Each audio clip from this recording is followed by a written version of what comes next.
전기기사, 산업기사 30일 완성, 10년간 빈출 이론, 전기기기 과목의 세 번째 장입니다.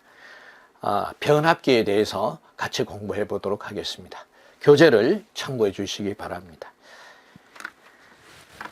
자, 변압기의 원리와 구조에 대해서 먼저 알아보도록 하겠습니다.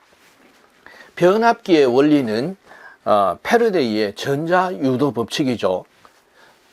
일명 전자유도 법칙이다, 이렇게 통칭을 하고 있습니다. 자, 패러데이의 전자유도 법칙은 유도 기전력 E는 -L, dt분의 di는 -N, dt분의 d파이 볼트다. 자, 이렇게 표기를 하고, 여기서 L dt분의 di와 N dt분의 di가 유도 기전력의 크기를 나타내죠.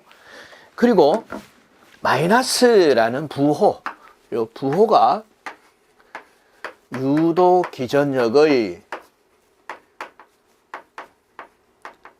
방향을 나타낸다는 것을 알고 계시겠습니다. 그런데 주의해야 하는 것은 과연 그러면은 유도 기전력의 방향은 어떤 방향이냐? 예, 주 자속의 변화의 반대, 주 자속 변화, 이렇게 의가 두 개 들어가니까 변화의 반대 방향이다, 이렇게 아시면 되겠습니다. 주 자속이 증가하면은 감소하는 방향으로, 주 자속이 감소하면은 증가하는 방향으로 작용을 한다 하는 것 기억을 해 주시면 되겠고, 자, -L dt분의 di가 1차식이죠. 1차식, 전기회로식이다. 예, 그리고 -N dt분의 d파이가 2차식이죠. 2차식이고, 이건 자기회로의 식이다. 이렇게 기억을 해 주시면 되겠습니다. 다시 말씀드리면은, 자, 1차 회로에서, 자, 1차 회로가 이쪽이죠. 예, 좌측이 1차 회로측이 되겠습니다. 자, 1차 회로 쪽에서 전원을 연결하면은 권선이 연결이 되어 있으니까 권선에 뭐 저항 성분과 리액턴스 성분이 있겠죠. 그래서 전류가 흐른다라는 것을 알 수가 있겠고, 이 1차 회로의 시간 변화에 따라서 전류의 변화가 발생을 한다면은 유도 기전력 E가 어디에, 여기 E2가 유도가 돼서 부하가 연결이 된다면은 역시 I2에 유도 전류가 흐르겠고, 부하에는 V2라고 하는 2차 전격 전압이 유도가 되겠습니다. 자, 이렇게 해서 변압기의 기본 법칙에 대해서 알아봤습니다. 변압기의 기본 법칙은 전자 유도 법칙이다 하는 것을 알아봤습니다. 자, 다음 철심과 1, 2차 권선에 대해서 알아보도록 하겠습니다. 철심은 환상철심이다. 그래서 이렇게 1차 권선과 2차 권선을 통과하는 철심을 각이라고 얘기를 하죠. 그리고 각과 각을 이은 것을 개철이다, 이렇게 표현을 하고, 이 네모진 모양을 윈도우라고 하죠. 윈도우.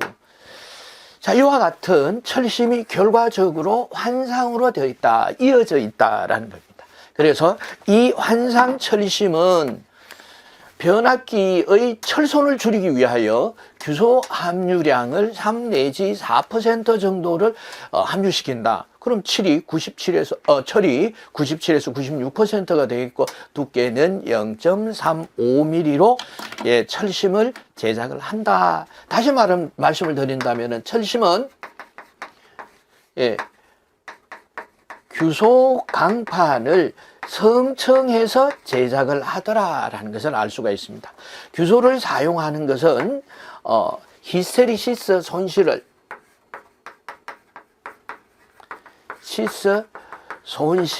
방지하기 위하여 회전기기는 1 내지 2%를 함유시키고 고전기기는 3 내지 4%, 변압기는 고전기기니까 3 내지 4%를 함유하더라. 성청은 와전류 손실이죠. 와전류 손실을 방지하기 위하여 와전류 손실이 두께, 철판의 두께의 제곱에 비례하기 때문에 두께는 0.35에서 0.5mm 정도로 아주 얇게 잘라서 절연 니스를 바르고 붙여서 사용하더라. 그럼 규속 강판을 성층하는 이유는 철손이죠. 철손을 방지하기 위하여 자, 이와 같이 환상 철심에 대해서 변압기의 환상 철심에 대해서 알아봤고 1, 2차 권선이 되겠습니다. 1, 2차 권선에서 자, 1차 권선은 전원이 공급이 되니까 전원척 이렇게 표현을 합니다. 전원이 연결이 되니까 여기서 1차 1차 전원척 2차에는 부하가 연결하니까 2차 척 부하척이라고 표현을 하고 있습니다. 다음 변압기의 절연유에 대해서 알아보도록 하겠습니다.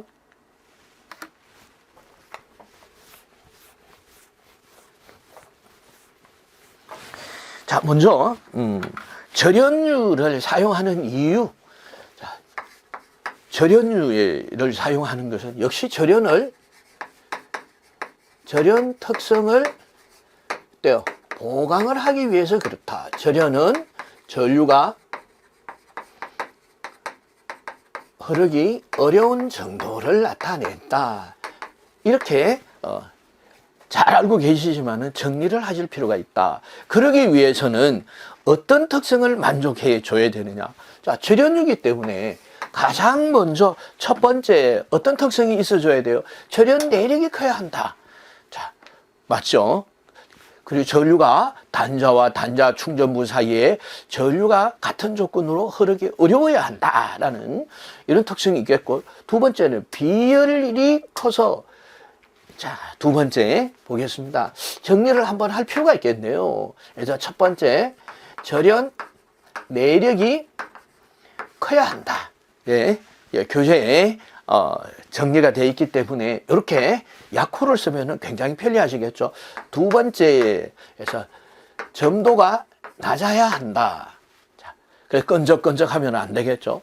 세 번째, 비열이 커서 냉각 효과가 좋아야 한다. 그래서 비열이 커서 꼭 기억을 해 주시고요. 절연유의 구비 조건에서 특성이 무슨 실기시험과도 연관이 되겠죠.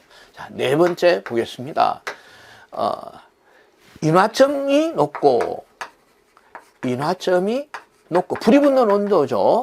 인화점이 높고, 그럼 어느 온도? 응고점은 낮아야 한다. 이렇게 알 수가 있겠고, 다섯 번째, 화학 반응을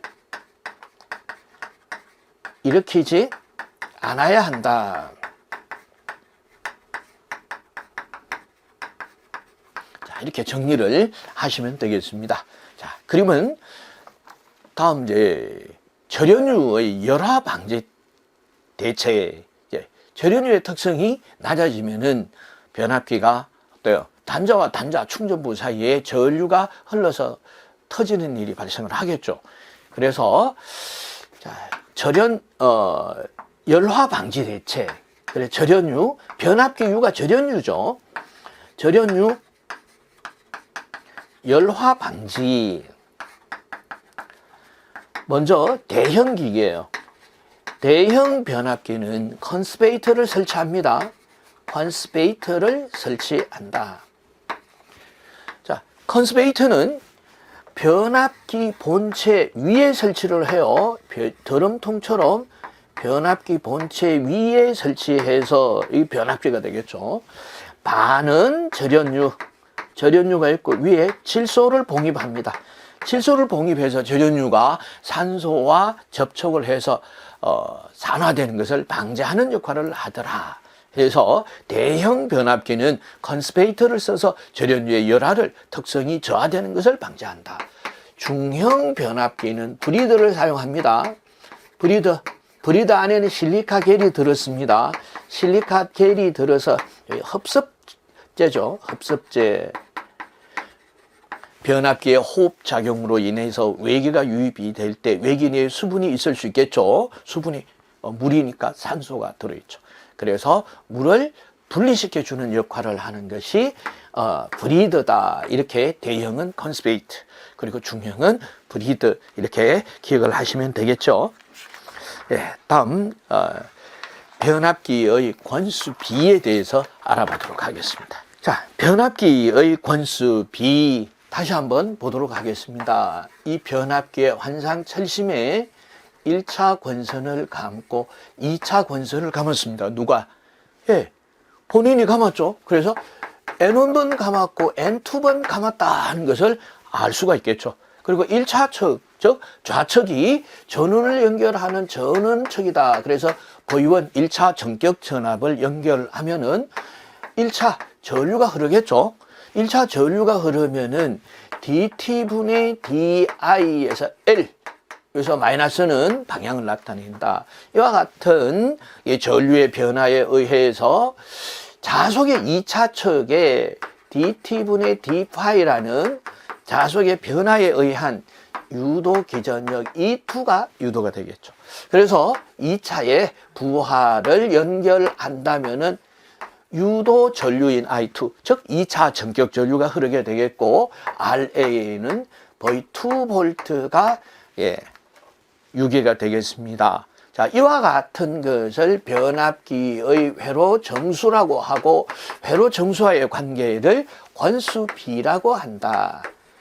그래서 권수 B를 A로 나타내며, A는 V2분의 V1과 같고 E2분의 E1과 같으며 N2분의 N1과 같은데, 전류는 반대로 되어 있다. 꼭 기억을 하셔야 되고, 그래서 등가 회로에서는 루트 G2분의 G1과 같다라는 것을 기억을 하셔야 되겠습니다. 루트 G2분의 G1과 같으면은 R2분의 R1과 같다는 이런 표현이 되겠죠. 이렇게 해서 기억을 하시고, 변압기에 의해서 전압이 변성이 되고, 그리고 전류가 변성이 되며 임피던스가 변성이 된다, 변화가 된다 하는 것을 알 수가 있겠고, 이것이 바로 변압기의 역할이다 하는 것도 알 수가 있겠습니다. 자, 다음은 이제 변압기 등가 회로에 대해서 알아보도록 하겠습니다.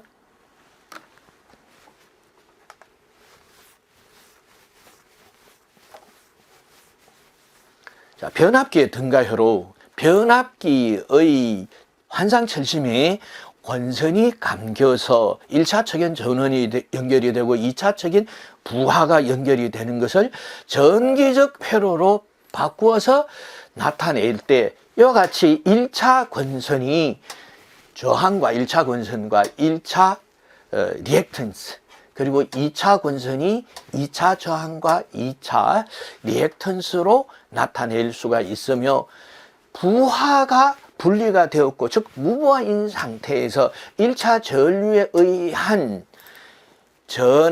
권선의 내부 전압 강화가 발생을 하는데, 내부 전압 강화가 발생한다는 것은 전류가 흘렀다는 얘기죠.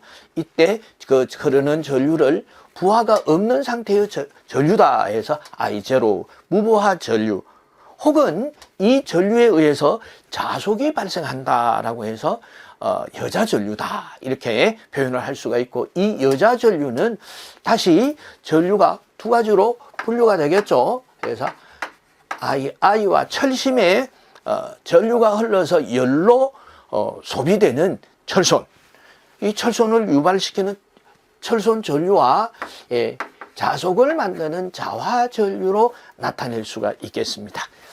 자, 그럼 등가회로 작성 시에 필요한 시험은 뭐냐? 시험 잘 나옵니다. 그래서 잘 기억을 해 주시고, 등가회로 작성 시에 필요한 시험이 아닌 것은, 자, 혹은 원선도를 작성하는데 필요한 시험이 아닌 것은 해서 같은 시험을 시행을 해야 되겠습니다.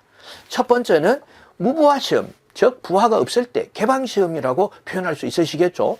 두 번째는 단락시험, 2차 단자를 단락을 하고 시행을 하는 시험을 말하겠습니다. 그리고 저항 측정이죠. 그래서 1차 저항과 2차 저항을 측정을 하는 이런 시험이 되겠습니다. 그래서 시험을 잘 기억을 하시고 특히 유의해 주셔야 하는 것은 목적이 뭐냐. 그래서 첫째에서 무부하 시험을 하는 목적은 철손을 PI라고 표현을 하죠. 그리고 여자 절주를 결정을 할 수 있는 여자 어드미턴스 이렇게 해서 알 수가 있다. 자, 측정이 목적이다. 이렇게 기억을 해 주시면 되겠고, 그렇다면 단락시험의 목적은 뭐냐? 단락시험은 첫째에서 여기 철손 했으니까 동손이겠죠. 동손과 vs 자 임피던스 전압이라고 표현을 합니다. 예, 내부 전압 강하죠. 강하를 비롯해서 단락 전류, 퍼센트, 임피던스, 전압, 변동률 등을 알 수가 있는데 특히 무부하 시험은 철손과 여자 전류를 측정을 하기 위한 시험이다. 기억을 하시면 되겠고, 단락 시험은 동손과 임피던스 전압을 측정하기 위한 시험이다 하는 것을 기억을 하시면 되겠습니다. 다음 여자 전류가 어떻게 표현이 되고 어떻게 계산을 할 수 있느냐에 대해서 알아보도록 하겠습니다.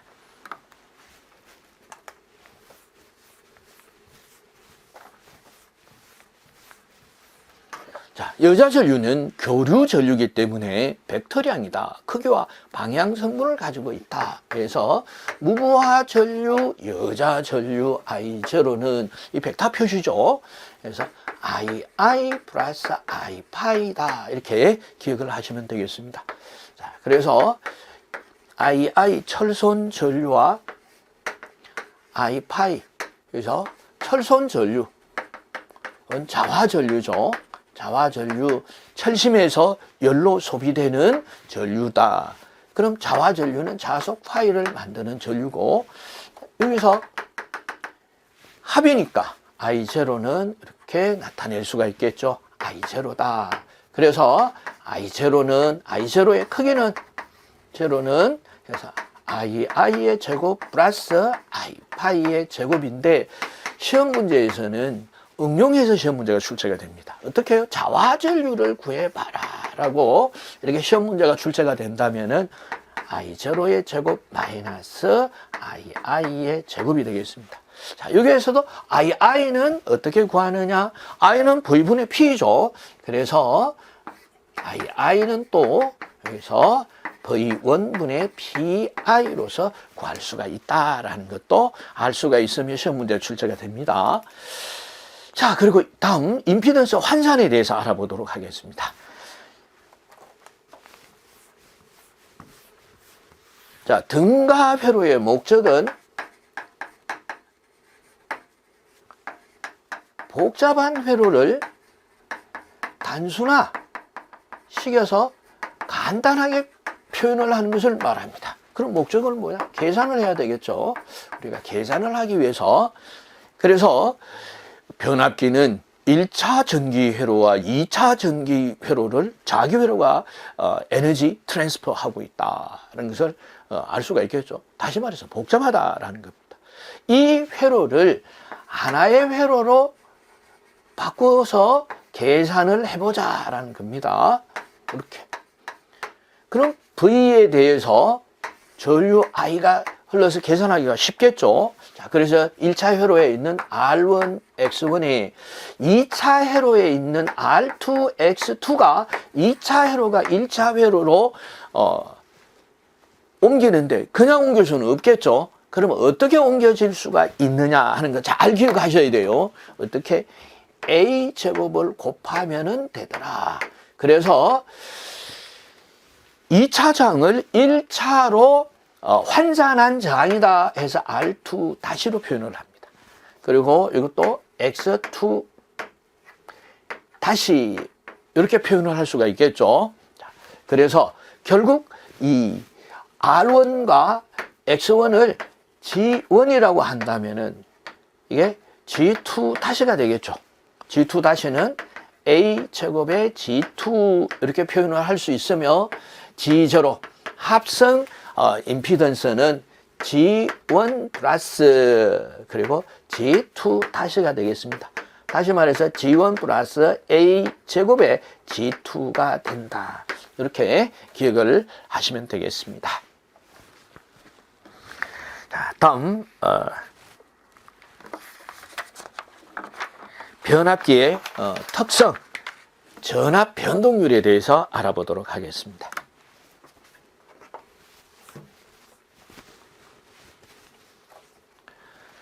전압 변동률은 직류기에서 기본적으로 배웠습니다. 그래서 직류기 전압 변동률 그리고 변압기의 전압 변동률이 근본적으로 다를 리 없겠죠.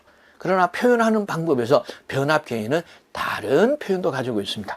그래서 먼저 일반적인 전압 변동률은 입실론으로 나타내는데 Vn분의 V0 마이너스 Vn, Vn이 전격 전압이죠.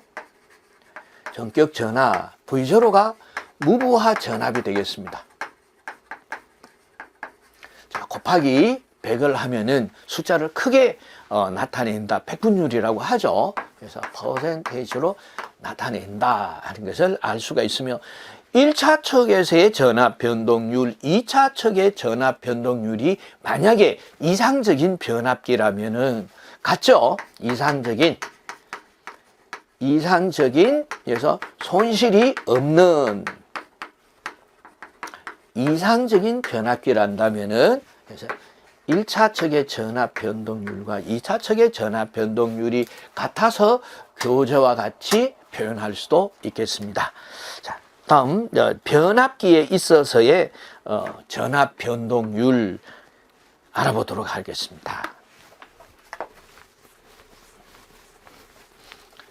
자, 변압기에 있어서는 퍼센트 전압 강하에 의한 전압 변동률 표현 잘 기억을 하셔야 되겠습니다. 자, 그래서 아예 변압기의 전압 변동률 이렇게도 표현을 하고 있습니다. 그래서 전압 변동률은 P 코사인 세타 플러스 마이너스 Q 사인 세타고 플러스일 때는 지상, 즉 유도성일 때, 마이너스일 때는 진상, 용량성일 때. 변압기는 대부분이 유도성이죠. 권선이 감겨 있으니까 대부분이 유도성이기 때문에 일반적으로 플러스로 표현하기도 합니다. P 코사인 세타 플러스 Q 사인 세타. P는 퍼센트 저항 강하, Q는 퍼센트 리액턴스 강하가 되겠습니다. 자, 퍼센트 강하라고 하는 것은 기준에 비해서 전압 손실이 어느 정도 되느냐, 저항에 의한 전압 손실, 리액턴스에 의한 전압 손실, 그리고 임피던스에 의한 전압 손실을 비교하는 거죠. 그래서 퍼센트 저항 강하인 P는 Vn을 기준으로 했을 때, 전격 전압을 기준으로 했을 때 IN 곱하기 R, 즉 저항에서 발생이 되는 전압 강하가 되겠죠. 퍼센트니까 곱하기 100을 하면 되겠죠. 그럼 Q는 역시 Vn을 기준으로 했을 때 전격 전류 곱하기 리액턴스 곱하기 100이 되겠죠. 100. 그럼 퍼센트로 표현을 할 수가 있습니다. 그럼 퍼센트 임피던스는 전격 전압을 기준으로 했을 때 전격 전류 곱하기 임피던스 곱하기 100을 하면 되겠죠. 100% 이렇게 표현을 하실 수가 있겠고, 퍼센트 임피던스는 루트 P의 제곱 플러스 Q의 제곱으로 나타낼 수 있으며 루트 P의 제곱 플러스 Q의 제곱이 최대의 전압 변동률과 같다 하는 거 기억을 해주시면 되겠습니다. 자, 그리고 역률이 100%일 경우에 역률이 100%다 하면 코사인 세타가 1이죠. 그럼 사인 세타는 루트 1 마이너스 코사인 세타 제곱이니까 1의 제곱이니까 제로가 되겠죠. 그래서 역률이 1일 때는 P가 된다. 그래서 갈로 안에 역률이 1일 때 혹은 100%일 때 이렇게 표현을 하고 있습니다. 다음 변압기 시험에 대해서 알아보도록 하겠습니다. 자, 변압기 시험은 단락시험, 그리고 개방시험, 온도시험, 절연 내력시험으로 구분할 수가 있는데, 먼저 단락시험에 대해서 교재의 단락시험을 언급하고 있습니다. 그래서 단락시험을 알아보면은, 자, 첫 번째 임피던스, 전압이라고 표현을 했습니다. 바로 표현을 했습니다. 왜? 단락시험을 했을 때 측정을 할 수 있는 것이 어떤 것이 있느냐, 또는 단락시험의 목적 해서 앞에서 알아봤는데, 단락시험은 대표적인 것이 동선과 임피던스, 전압에 대해서 알아보는, 측정을 하기 위한 시험이다 해서 임피던스 전압이란 해서 별도로 시험 문제에 출제가 되고 있어서, 그래서 임피던스 전압에 대해서 설명을 하고 있습니다. 그럼 단락시험에서의 임피던스 전압이니까 단락시험, 즉 2차를 단락했을 때 2차를 단락을 하죠.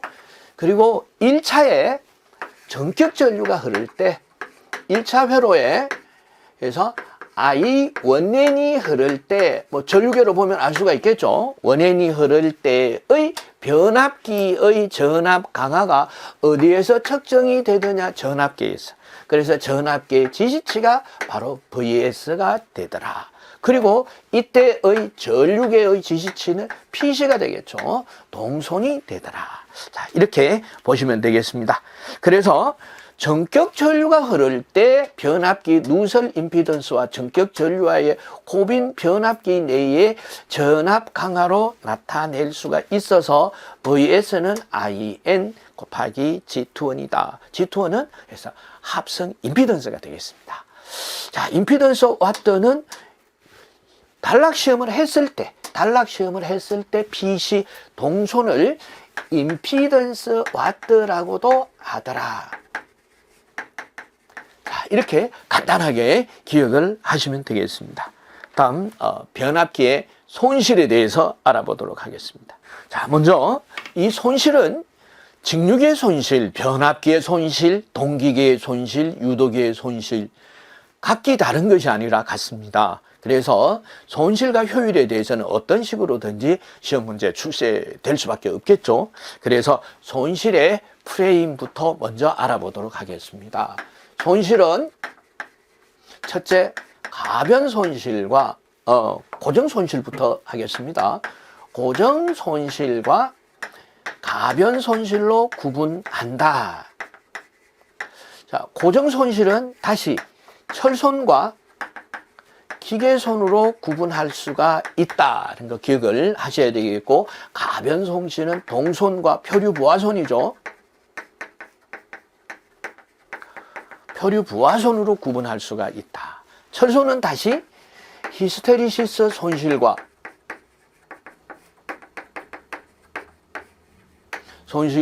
와전류 손실로 구분할 수 있으며, 기계손은 풍손과 마찰손으로 구분되고, 동손은 1, 2차 권선 저항에 의한 손실이다. 그리고 표류 부하손은 유전체 손 등 기타 손이죠. 자, 여기서 유의하셔야 되는 것은 수치 계산에서는 표류 부하손을 일반적으로 무시되지만은 중요한 것은 표류 부하손이 가변손이다 하는 것은 꼭 기억을 해 주셔야 되겠습니다. 자, 그래서 히스테리시스 손실을 방지하기 위해서는 규소를 변압기니까 고정기만 본다면은 3 내지 4% 변압기니까 사용을 하고, 변압기를 조금 4%보다 조금 더 사용이 되는 경우가 일반적입니다. 그리고 와전류 손실을 방지하기 위해서는 성청하더라. 두께는 0.35에서 0.5mm.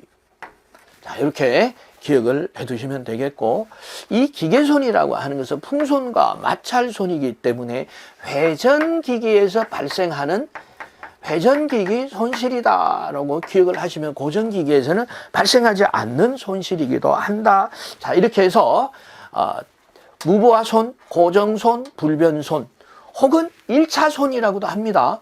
다른 얘기는 있으니까 1차손. 그럼 2차손 이렇게도 표현을 하실 수 있겠죠.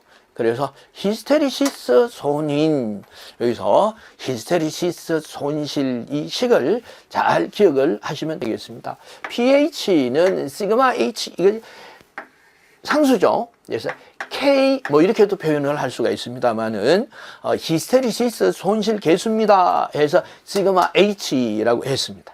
그래서 주파수 곱하기 BM의 1.6성, 주파수의 1성에 비례하고 최대 자속 밀도의 1.6성에 비례하더라라고 말로 표현할 수도 있겠죠. 그리고 와전류손, 와류손에서는 해서 시그마 E, 에지 커런트라고 해서 그 이니셜이 E죠. 그래서 PE는 해서 갈로 열고 T, FBM의 T 여기서 KF 상수입니다. F 두께를 나타냅니다. 두께 그리고 주파수 BM, 그리고 주파수의 제곱과 BM, 즉 최대 자속 밀도의 2성 제곱에 비례하는데 전압이 일정할 경우에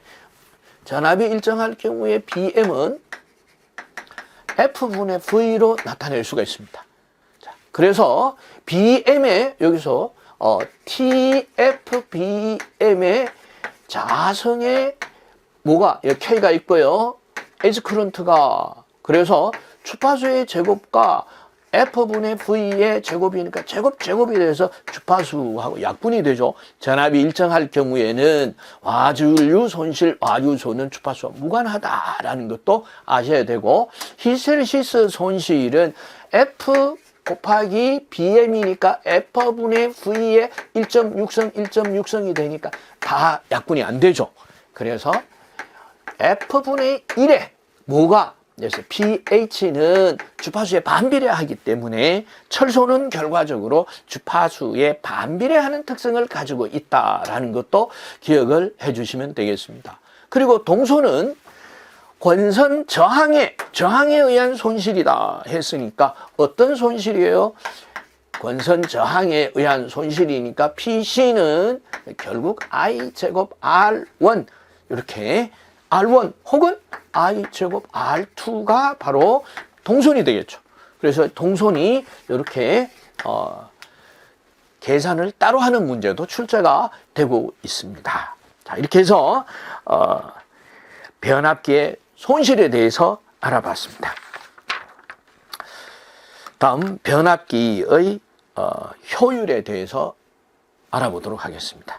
먼저 변압기의 효율은 세 가지 경우로 알아봅니다. 효율에서 변압기의 효율은 일반적으로 에타로 나타내죠. 그래서 첫 번째 해서 전부하식 효율, 두 번째 n분의 1 부하식, 세 번째 전일 효율. 이렇게 세 가지 경우로 나타내고 실기시험과도 바로 연관이 되는 부분이기도 하겠습니다. 자, 변압기의 효율은 일반적으로는 어떻게 나타낸다고요? 그래서 규약 효율로 나타내는데 어떻게요? 변압기는 출력 플러스 손실분의 출력으로 나타내죠. 자, 이와 같이 효율을 출력과 입력 그리고 손실로 나타내는 방법을 규약 효율이라고 합니다. 그래서 변압기와 발전기는 출력기구로서 출력분의 출력으로 나타내죠. 출력분의 출력으로 나타내는 이 방법을 규약 효율. 따라서 규약 효율에 의한 전부하식 효율과 n분의 1 부하식 효율과 전일 효율에 대해서 알아보도록 하겠습니다. 자, 먼저 전부하식 효율입니다. 그래서 변압기의 효율은 에타는 출력 플러스 손실분의 출력 곱하기 100을 한 것이 무슨 효율이라고요? 규약 효율이다. 변압기에 기억을 하시고, 자, 그렇다면은 출력은 어떻게 나타낼 수가 있느냐? V2 곱하기 I2 코사인 세타죠. 그래서 V2 곱하기 코사인 세타에, 그리고 손실은 두 가지로 나눌 수 있다. 그래서 PI가 철손, PC가 동손으로 나누어진다. 그럼 손실은 그럼 PC와 PI 이렇게 보시면 되겠습니다. 그리고 최대 효율 조건은 그래서 고정 손실과 가변 손실이 같을 때인데, 고정 손실은 대부분이 PI죠. PI. 가변 손실은 동손이 되겠습니다. 그래서 PY와 PC가 같을 때가 최대 효율 조건, 최대 전력 조건이 되겠습니다. 예, 다음 n분의 1 부하시에 대해서 알아보도록 하겠습니다.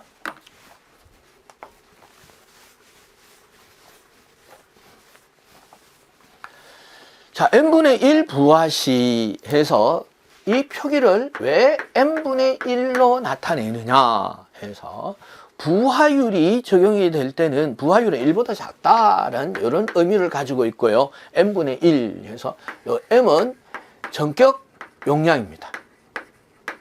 전격 용량분의 부하를 나타낸다. 이렇게 기억을 하시면 되겠습니다.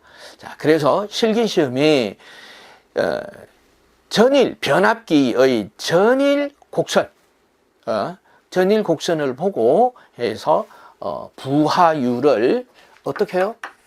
평균 전력과 최대 전력으로 또 구하실 수가 있겠습니다. 자, 보시면은 앞에서 우리가 출력 플러스 손실분의 출력이다. 이것이 변압기의 효율입니다. 라는 것을 공부를 했기 때문에 이 n분의 1 부하시에는 어떻게 해요? 출력의 부하율이 있으니까 출력과 바로 비례하죠. 그래서 n분의 1을 출력에 곱해주고, 이렇게 출력에 곱해주고, 그리고 어디에요? 동선에, 왜 동선에 곱해줍니까? 이 동선은 I, 여기서 부하 전류 I와 비례하니까. 그래서 부하율을 곱해주는데 부하율 제곱에 곱해주고, 다음 최대 효율 조건은 철손과 동손이 같을 때죠. 그래서 철손은 PI고 동손은 n분의 1의 제곱의 PC니까 같을 때가 최대 효율 조건이고 최대 전력 조건이다. 그래서 부하율을 또 구할 수가 있겠네요. 그래서 PC분의 PI인데 부하율 n분의 1은 루터 PC분의 PI가 된다라는 것도 기억을 해 주시고, 자, 시험 문제에서 응용으로 PC분의 PI가 n분의 1의 제곱으로 나타내는데, 자, 바꿔 물어봅니다. 어떻게 해요? PI분의 PC가 어떻게 되나요? 이렇게 물어본다. 이렇게 물어보면은 어떻게, 이 거꾸로 됐네요. 라고 이렇게 얘기를 합니다. 그럼, 그래서 n분의 1의 제곱분의 1이니까 어때요? 그래서 1분의 m의 제곱. 그대로 식을 나타낸다면, 예를 들어서 부하율이 5분의 4입니다. 라고 한다면은, 그래서 PI분의 PC는 5분의 4분의 1이 되겠죠. 여기 1의 제곱. 그렇죠. 제곱이 되니까. 그래서 4분의 5분의 제곱. 자, 그럼 PC를 구하세요.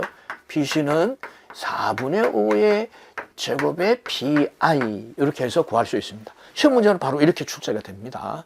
그래서 잘 응용을 하시면 되겠습니다. 자, 다음 전일 효율에 대해서 알아보도록 하겠습니다.